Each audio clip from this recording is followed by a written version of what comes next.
I underestimated her, Michael admitted to the packed courtroom, his voice barely audible in the cavernous space. We all did. I sat in the back row, smoothing the lapel of my burgundy blazer, the same one I'd worn to my mother's birthday party 6 months ago, the day everything changed. Or perhaps more accurately, the day everyone else realized what I'd known for months. The judge peered over his glasses at Michael, now just a shadow of the confident investment advisor who'd once charmed his way into boardrooms and bedrooms with equal ease. The orange jumpsuit hung loose on his frame, his usual perfect hair now unkempt. Mr. Lester, given the overwhelming evidence of financial fraud, conspiracy, and attempted obstruction of justice, this court sentences you to. I didn't need to hear the rest. The number wasn't important. What mattered was that justice had been served meticulously prepared and cold, exactly how I prefer it. As I exited the courthouse, a flood of reporters descended, microphones thrust toward me like accusatory fingers. Ms. Bradford, how do you feel about your ex-fiancé's conviction? Will you be pressing additional charges against your sister? Do you have any comment on your mother's upcoming trial? I paused, considering my words carefully. This was my moment and not of victory, but of liberation. Sometimes, I said, my voice steady, the best revenge isn't about destroying someone. It's about letting them destroy themselves. Then I walked away, leaving them with their furious scribbling and flashing cameras. At 49, I'd finally learned the true power of silence. Flashback mother's birthday, 6 months earlier, I arrived at my mother's sprawling colonial mansion carrying an expensive bottle of wine and wearing my emotions like armor. It was Elizabeth Bradford's 72nd birthday, and as always, she expected her eldest daughter to make an appropriate appearance. I'd received a text from Vanessa that morning. We need to talk. Mom's house. Important. I knew what was coming. The signs had been there for 8 months: Michael's late night business meetings, the sudden interest in his phone, the way conversations would abruptly end when I entered a room. 20 years as a forensic accountant had taught me to spot irregularities, to notice when numbers or people didn't add up. Claire, darling. My mother's voice carried through the foyer, dripping with her particular brand of academic pretension. Former Professor Elizabeth Bradford of Columbia University never quite shed her lecture hall tone, even in retirement. Come in, come in. Vanessa's already here. They were waiting in the formal living room, Mother standing by the fireplace, Vanessa perched on the white leather sofa. Both wore identical expressions of what they probably thought was concern but looked more like anticipation. Claire, Mother began, clasping her hands together. We have something to tell you, dear, and we want you to know we're here for you. I sat down, crossing my legs at the ankle, and waited. The weight of my phone in my blazer pocket felt reassuring, all the evidence I'd collected, all the conversations I'd recorded, all safely backed up in 3 different locations. Michael and I are in love, Vanessa blurted out, twisting her fingers together nervously. He proposed last night. She extended her left hand, where a diamond the size of a small country glittered obscenely. My sister, 5 years younger and always the favorite, couldn't quite meet my eyes. How long? I asked, my voice neutral, perfected through decades of client meetings where I'd had to deliver bad financial news. A few months, Vanessa lied. I knew it had been 8 months and 16 days, beginning with a charity gala where I'd been too busy managing the finances to notice my fiancé slipping away with my sister. I knew because I had the texts, the emails, the photos, all meticulously documented and filed. He wasn't happy, Claire, Mother interjected, her tone suggesting this was somehow my fault. You know how demanding your career is. Michael needs someone who can support his vision, be a proper wife. Vanessa has always been better suited for that kind of role. The words struck a familiar wound, one that had been inflicted repeatedly throughout my childhood. Claire is too serious. Claire is too focused on her studies. Claire will never attract a man if she keeps prioritizing numbers over people. I smiled at them both, reached for my phone, and calmly ordered a bottle of Dom Perignon Rose Gold. Not the wine I'd brought, is something much more expensive, delivered to the door within 30 minutes. What are you doing? Vanessa asked, bewilderment replacing her guilt. Celebrating, I replied. standing to accept the delivery and tipping the driver generously. Some occasions deserve proper acknowledgement, don't you think? Mother watched me suspiciously as I popped the cork with practiced ease. You're taking this surprisingly well. I poured 3 glasses, handed them each one. Why wouldn't I? You've both made it clear this is for the best. To new beginnings. Relief flooded Vanessa's face as she took a sip. So you'll come to the wedding? It's in 2 weeks at the plaza. You could even be a bridesmaid. I savored the champagne, letting the moment stretch. I wouldn't miss it for the world. Mother visibly relaxed, no doubt already planning how to spin this to her social circle. You know, Claire, this really is for the best. You've always been more suited to a quieter life. You're absolutely right, Mother. I stood, smoothing my blazer. Some of us are meant for the spotlight. Others prefer to work behind the scenes. As I hugged my sister goodbye, feeling the expensive fabric of her dress against my skin, I whispered, "Congratulations. I hope you get everything you deserve." Neither of them noticed the slight emphasis on the last word. At the apartment, back in my penthouse apartment, I kicked off my heels and walked straight to my home office. The floor-to-ceiling windows offered a spectacular view of the city skyline, a view I'd earned through decades of being the quiet, reliable one who solved other people's financial messes.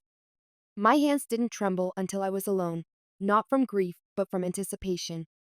The plan I'd been crafting for months was finally in motion. I entered the code to my safe.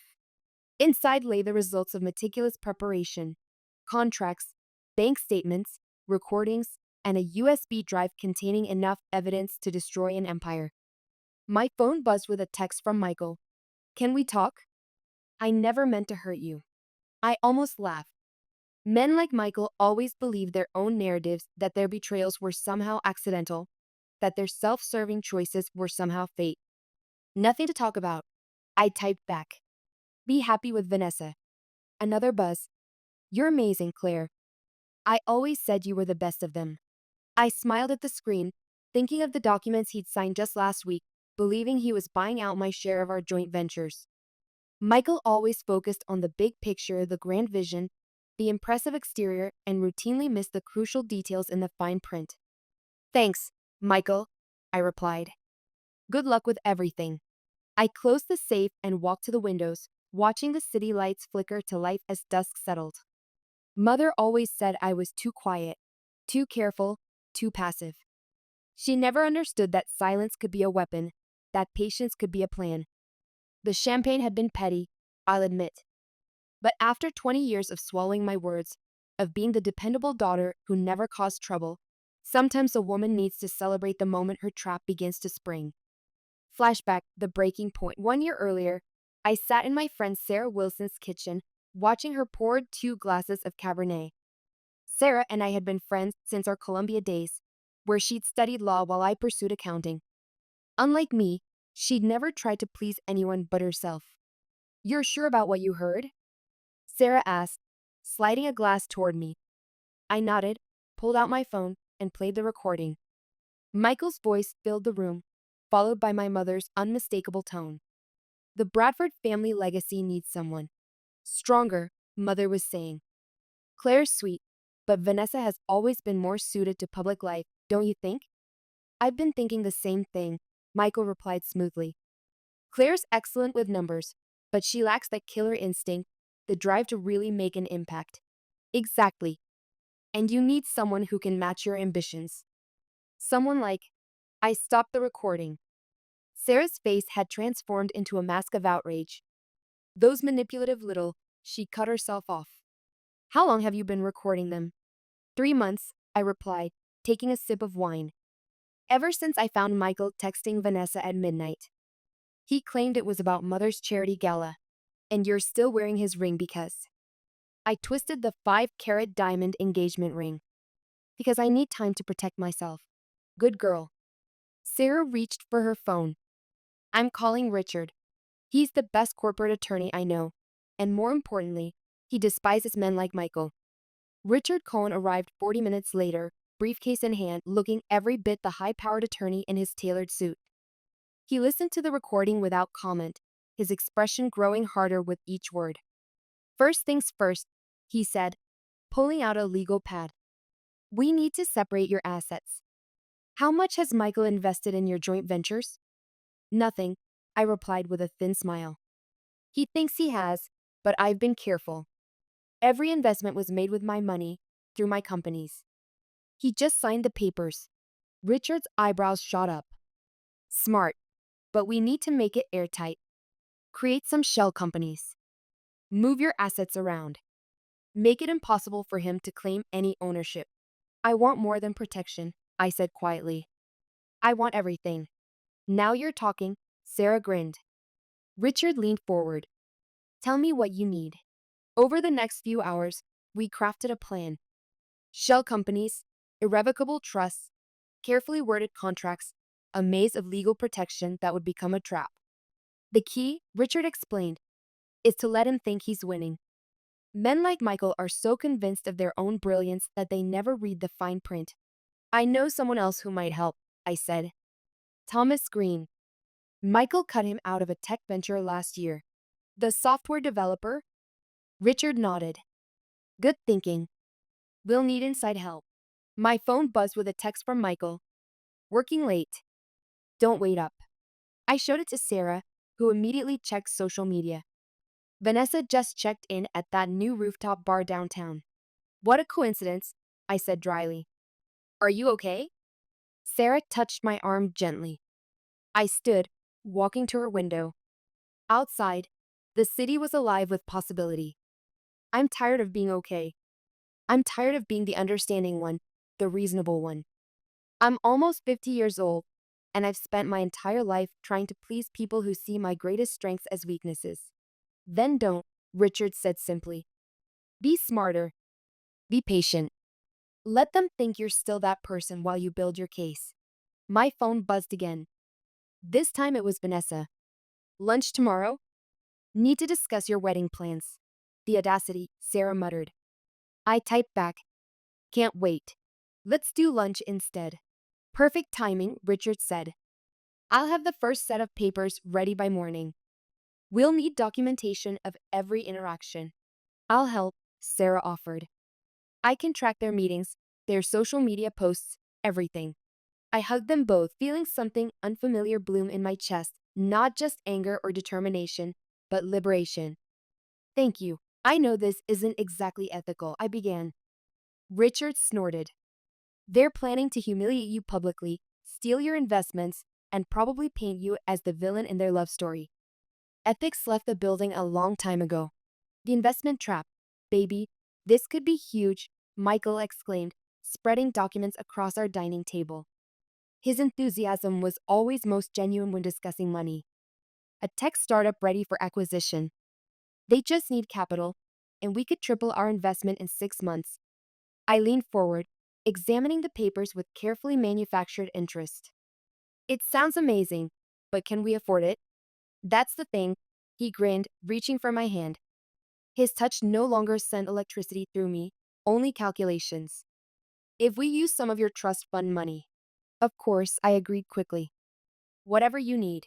Behind Michael's back, Thomas Green caught my eye and gave a subtle nod. We'd staged this meeting perfectly, Thomas playing the role of Michael's old friend with a hot investment tip. You're sure about this? Michael asked Thomas, always careful to appear diligent when other people's money was involved.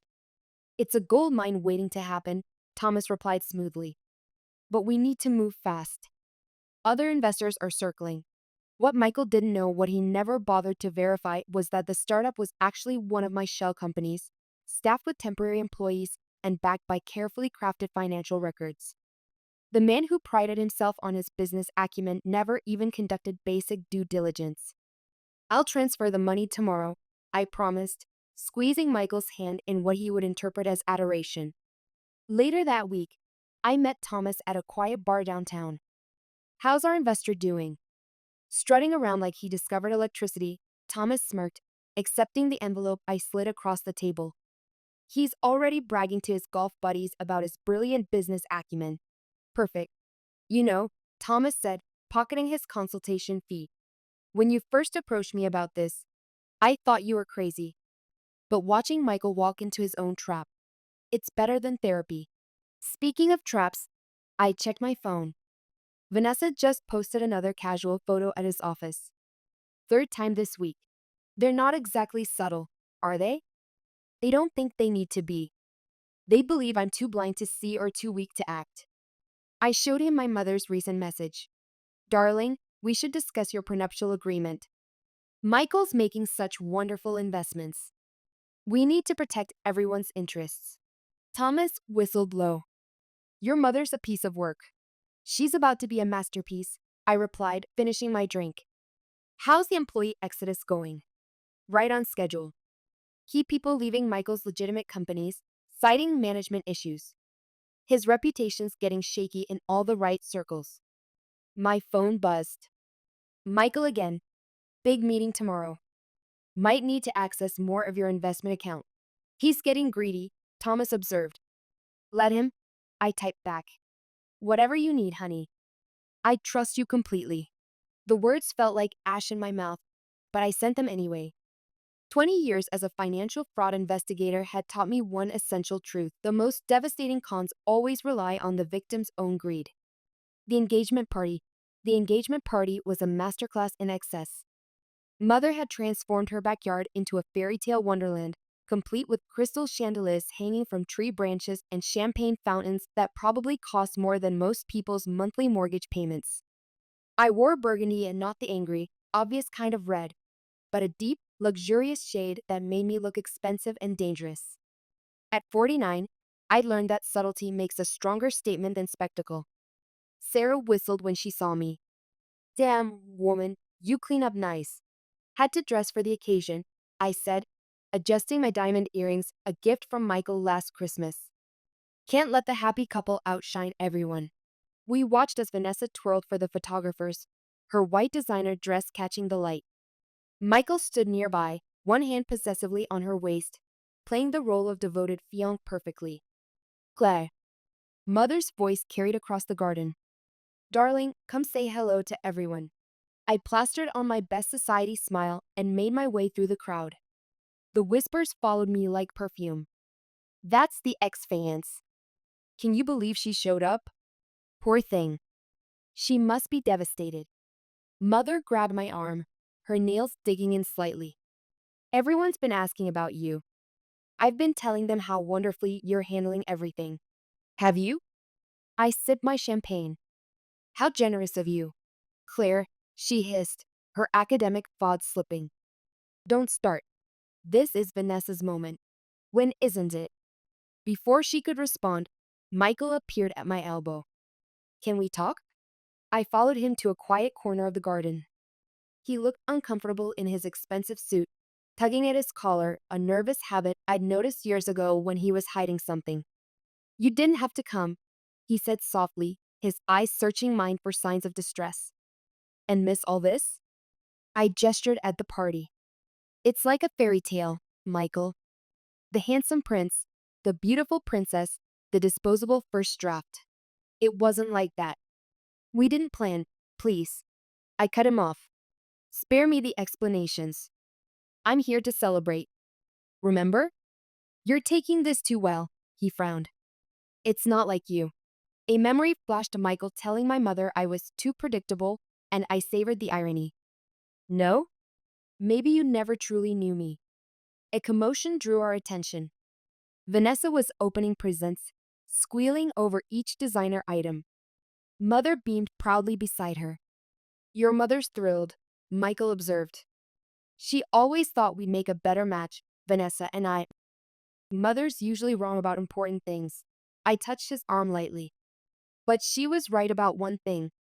You deserve exactly what you're getting. He looked uncertain for a moment, but Vanessa called him over before he could respond. I watched them pose for more photos, their smiles bright and brittle. Sarah appeared at my side with fresh drinks. You okay? Never better. I nodded toward a group of Michael's business associates huddled near the bar. Watch this. I approached them, champagne in hand. George, Maria, how's the tech sector treating you? George looked nervous.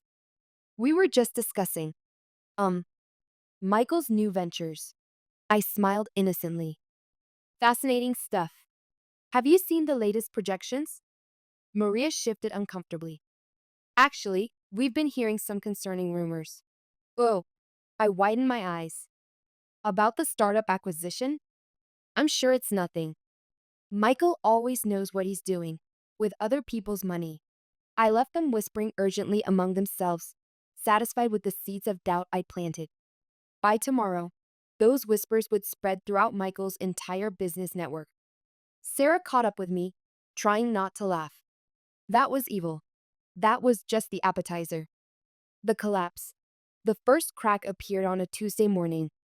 I was having coffee at my favorite cafe when Vanessa burst in, mascara streaking down her face. What did you do?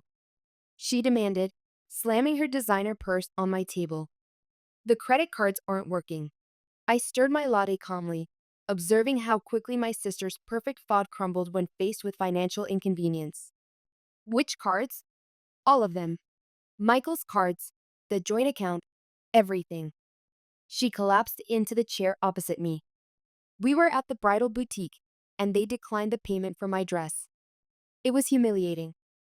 How awful, I said, taking a measured sip. Have you called the bank? They said something about accounts being frozen pending investigation. She leaned forward, lowering her voice but unable to hide her panic. This has something to do with you, doesn't it? Why would I have anything to do with Michael's finances? Because you're jealous. You can't stand that he chose me instead of, careful, I cut her off. You're making a scene. People are staring. She glanced around, suddenly aware of the curious looks from other customers. Vanessa had always hated being the wrong kind of spectacle. My phone buzzed. Michael calling. I let it go to voicemail. He's been trying to reach you all morning, Vanessa said. I've been busy, I checked my watch. In fact, I have a meeting right now. Good luck with the dress situation. I was halfway to the door when she called out. Mother wants to see you tonight. I'm sure she does. The meeting was with Thomas and Richard at the lawyer's office. Thomas pulled up a series of spreadsheets on his laptop. It's happening faster than we expected, he reported. Michael's companies are hemorrhaging clients. The startup stock is tanking. His investors are panicking. What about the employee exodus? I asked. 3 more executives resigned this morning. The press is starting to notice. Richard handed me a stack of papers. These just came in. Michael's trying to access emergency funds, but everything's locked down tight. My phone buzzed again. Mother this time. I answered on speaker. What have you done? She demanded without preamble. Hello to you too, Mother. Don't play games with me. Michael's beside himself. Something about contracts and missing signatures. Sounds serious, I said. Maybe he should have read the fine print. This is childish, Claire. If you're trying to punish them, punish them? I laughed. Why would I do that? I'm celebrating their happiness. Remember? Fix this. She hissed. Or I'll. You'll what? I cut her off. Tell everyone what a disappointment I am. How I'm not good enough. Save your breath, Mother. You've been saying that my whole life. I hung up, my heart pounding but my hands steady. Thomas whistled low. That felt good, he said. It did.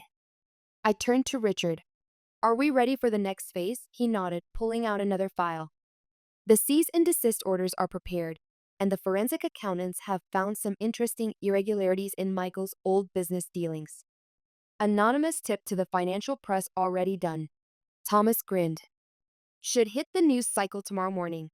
My phone lit up with a barrage of texts from Michael. We need to talk. Please answer your phone. This isn't funny anymore. What did you do to my accounts? I showed them to Richard, who smirked. Should I send him the paperwork now? Not yet. Let him sweat a little longer. Mother had always taught me that a lady shouldn't show anger, that emotions were unseemly. What she never understood was that anger, properly channeled, becomes something far more powerful purpose. The confrontation, Mother showed up at my office unannounced around noon. She'd aged 10 years in the past week, her perfect blonde highlights now showing dark roots, a detail she would normally never allow. Enough? she said, closing my office door. Name your price.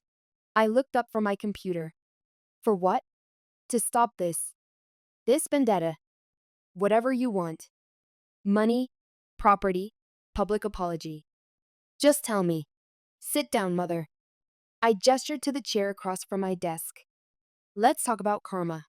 Karma? She scoffed, but took the seat. This isn't karma. This is calculated destruction, like the kind you've been inflicting on me my entire life. I pulled out my phone, played a recording. Claire's always been the weak one. Mother's voice filled the room. Thank God Vanessa has the spine to take what she wants. Her face went pale. Where did you get that?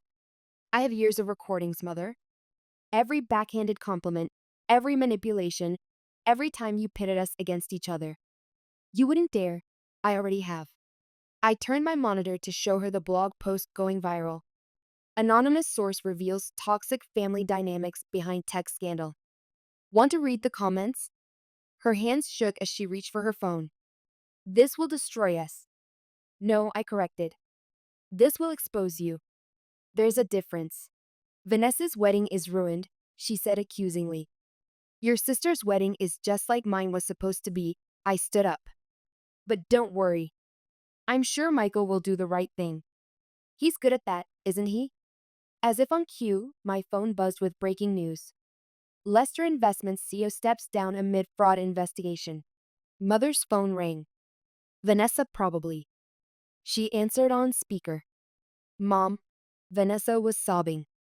Michael's gone. He's not answering his phone, and his office is empty. And breathe, darling, Mother said. Where are you? At his apartment. Everything's gone. There's just a note saying he's sorry and he'll fix this somehow. And the ring is gone, too. I couldn't help but laugh. Mother shot me a venomous look. Stay there, she told Vanessa. I'm coming. She turned to me. Are you happy now? Almost. I pressed a button on my desk phone. Send them in, please. Richard walked in with two police officers. Mrs. Bradford, one officer said, we have some questions about your involvement in certain financial transactions. Mother's face went from pale to gray. What transactions? The ones where you helped Michael move money through offshore accounts, Richard supplied helpfully. Very illegal, by the way. I never, she started. We have the paperwork, Richard cut in. All signed by you. Remember those documents you didn't bother reading last month? The ones about Vanessa's trust fund? Mother sank deeper into the chair. You set us up. No, I corrected. I just gave you enough rope to hang yourselves. The officer stepped forward. Ma'am, we'll need you to come with us. As they let her out, my phone lit up with messages from Sarah. MG. Michael just tried to board a private jet. Police got him at the airport. Vanessa's having a meltdown on Instagram Live. I texted back. Watch the news in an hour. Right on schedule, the story broke across all major networks. Investment empire collapses. CEO arrested. Family implicated in fraud scheme. Thomas appeared in my doorway, grinning. Want to see something beautiful? He held up his tablet. The startup company's stock had flatlined. Michael's legitimate companies were declaring bankruptcy. And there, in my investment accounts, every dollar I'd ever put in was safely returned with interest. You know what the best part is? Thomas said. They're all blaming each other. Michael's telling police it was your mother's idea. Your mother's claiming Vanessa masterminded it. And Vanessa, well, she's telling anyone who will listen that she's the real victim. Perfect. I checked my watch. Time for phase 3. Already in motion. The tabloids are fighting over who gets the exclusive tell-all. For a moment, standing in my office overlooking the city, I felt a strange emptiness. Not regret, never that, but the peculiar hollowness that comes after achieving a long-sought goal. For nearly a year, my life had been consumed by this plan. Now what? You look thoughtful, Thomas observed. Just considering next steps, I replied, reaching for my coat. My work here is done. Where are you going? To have a drink with my friend. We're celebrating. Outside, Reporters were gathering at the building entrance. I slipped out the back, texting Sarah to meet me at our usual spot. The rain had stopped, leaving the city streets gleaming like new money. Somewhere across town, my sister was learning what it felt like to lose everything. My mother was explaining herself to federal agents. And Michael was finally facing the consequences of his actions. They'd wanted a fairy tale. Instead, they got a lesson in karma. And I got my revenge, served exactly the way I liked it. Cold, calculated, and completely justified. Thus, for sale sign in front of my childhood home looked almost apologetic 6 months later. I parked in the circular driveway one last time, using the key mother's lawyers had provided to let myself in. The grand foyer echoed with emptiness. No more crystal vases, no designer furniture, no carefully curated family photos showing our perfect facade. Just dust and memories and the weight of what remained. My phone buzzed. Sarah, you sure you want to do this alone? Need backup? Need to. I texted back. Some ghosts you have to face by yourself. I climbed the sweeping staircase, trailing my hand along the banister where Vanessa and I used to slide as kids before competition replaced connection, before mother's manipulation turned sisters into rivals. For a moment, I remembered the sensation of childhood freedom, the wind in my hair as I slid down, giggling with my sister, before mother's voice inevitably cut through our joy. Claire, act like a lady. My old bedroom was at the end of the hall. The walls were still that soft blue I'd chosen at 13, the only time mother had let me make a decision about anything. She'd wanted pink, insisting it was more suitable for a young lady, but for once, I'd held my ground. I thought I'd find you here. I turned. Vanessa stood in the doorway, looking smaller without her designer clothes and perfect makeup. She'd taken a job at a department store downtown. I'd heard through Sarah, but I hadn't seen for myself until now. How did you get in? I asked. Still have my key. She stepped inside cautiously. I've been coming here, trying to understand everything. And I'm sorry. The words tumbled out. I know it's not enough, but I'm sorry for Michael, for letting mother pit us against each other, for being exactly the person you think I am. I don't think anything about you anymore, Vanessa. She flinched. That's fair. I miss my sister. Which sister? I turned to face her fully. The one you betrayed, or the one you pretended didn't matter? Both. Neither. She slid down the wall to sit on the floor, her posture a far cry from the poised interior designer who'd graced society pages just months ago. I don't even know who I am without mother's voice in my head telling me I'm special, telling me I deserve everything, even if it belonged to someone else. I stayed silent, watching her struggle with truths she'd avoided her whole life. In that moment, she reminded me of myself at 20, desperate for approval, willing to bend until breaking. Did you know? She continued. At the store, people are just nice. No agenda, no competition. My manager actually praised me for helping a customer find the perfect dress. Not for stealing it from someone else, just for helping. Despite everything, I felt a flicker of something. Not forgiveness exactly, but understanding. I remembered our mother's constant comparisons. Why can't you be more like your sister? Although which sister depended entirely on mother's mood and needs that day. Growth looks good on you, I said finally. She looked up, tears streaking her mascara. Is there any way we could? No. I cut her off gently. Some bridges stay burned, but maybe we can build different ones. My phone buzzed again. Richer this time. Nonprofit paperwork is ready. When you're done with the house, come sign. What nonprofit? Vanessa asked, seeing my small smile. Supporting women leaving toxic family situations. Helping them find their voice, their strength. That's good. She stood up shakily. Mother would hate it. Mother has time to think about a lot of things now. We stood in silence, watching the sunset paint the empty room in shades of gold. I remembered the countless nights I'd spent here, staring at these same blue walls, planning my escape of first to college, then to my career, always seeking approval that never came. Finally, Vanessa spoke again. Michael writes to me sometimes from prison, still blaming everyone else. Some people never learn. I did. She moved toward the door. Too late, but I did. After she left, I pulled out the envelope I'd brought. Inside was a letter I'd written to my younger self, the one who thought being quiet meant being weak, the one who believed that being the good daughter would somehow earn love and respect. Dear Claire, at 13, the blue walls were the right choice. This is the first of many decisions you'll make that others won't understand. Trust them anyway. You aren't too serious, too focused, or too much. You're exactly enough. Your silence isn't weakness, it's strength gathering. Your patience isn't passivity, it's power building. One day, you'll stop bending to fit the expectations of people who never appreciated your worth. And when that day comes, you'll discover that you don't break, you soar. I tucked the letter into a loose panel in the wall, a time capsule for whoever owned this room next, perhaps another quiet girl who needed permission to trust her own voice. Downstairs, I took one last look around.